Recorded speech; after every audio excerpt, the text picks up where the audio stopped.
Hey,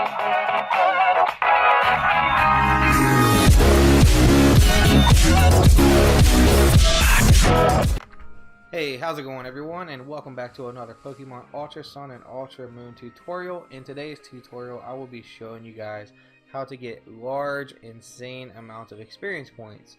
So I'm just gonna discuss a couple of things before we get started here. Number one, you need to have beaten the game and become the champion of Alola to participate in this, because the area you need to access is actually restricted until you are the champion. So you must have done that.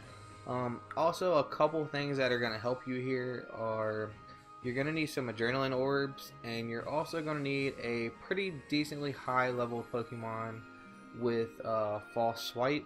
I actually use Absol. So what you're going to do is fly here to Poni Plains. If you have not been here yet, you would have to walk here. So you need to start at Seafolk Village and just work your way up. And once you get here, you're going to want to go down where this sign is, and on the left here there's a bush that shakes. So in that bush there's actually like a 1 in 5 chance that you can run into a wild Chansey. So I'm going to try to get a Chansey here, and hopefully, oh, we got it on the first encounter. Okay, so what you're going to do is you're going to find you a wild Chansey, and then once you engage in the battle here, you're going to want to take it down to 1 HP with false swipe. Now I always use a swords dance first, just to ensure that I get that extra damage every time, because there also is a chance that a Blissey can come in. So we're going to take this Chansey down to 1 HP, and then after that we are going to use an adrenaline orb. And I also have some low level Pokemon in my party so that I can level them up and show you guys just how much experience you get. So we're going to use an adrenaline orb here. So Chansey's going to heal me apparently. Thanks, Chansey.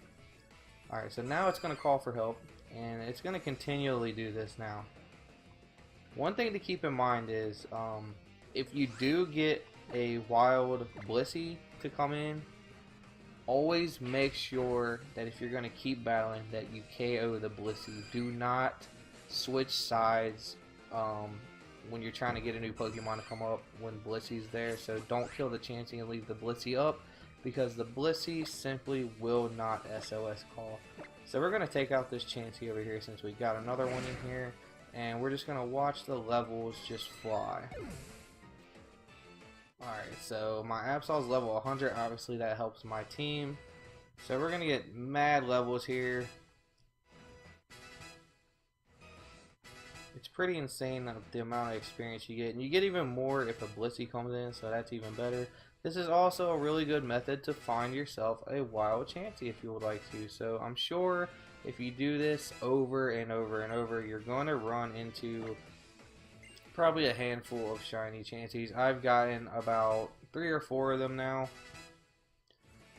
You can also get a shiny Blissey. The chances are a bit lower for that since it's a 1 in 5 for it to come in.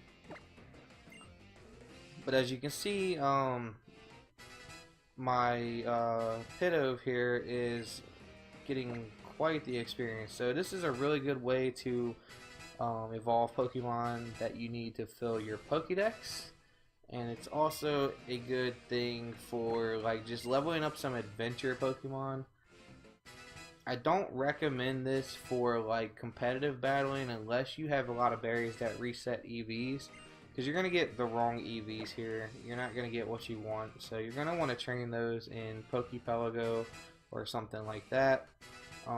Also, another thing to mention is it would actually be a good idea to have a Pokemon that has Skill Swap and Harvest, and then also have another Pokemon that has Switcheroo that is holding a Lepid Berry, because then you could just set up an automatic SOS chain here and not have to worry about switching sides.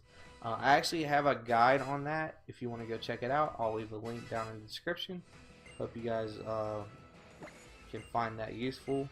So we're still learning a bunch of moves here. I really didn't intend for the video to be that long, but as you can see, we're getting tons of levels here. I've got like 3 or 4 Pokemon in my party. One of which is really high levels. I think it's a Breloom. So Chansey didn't call in a person. Well, they tried. So here we go. Another thing is I'm trying to cover as much as I can so that I give you guys the most information possible. Another thing is if you use a Pokemon that has Intimidate, the Intimidate ability, the Pressure ability, or the Unnerve ability, that's going to also increase the call rate for Chansey to call in for help. So you'll get more calls more often. You'll get more than I'm getting here. I did use the Adrenaline Orb, but I'm pretty sure it all stacks, so that will increase your chances. Also, using super effective moves increases your chances, but obviously you don't really want to do that with a Chansey because their defense is just super low and they're super frail, so it's probably not a great idea.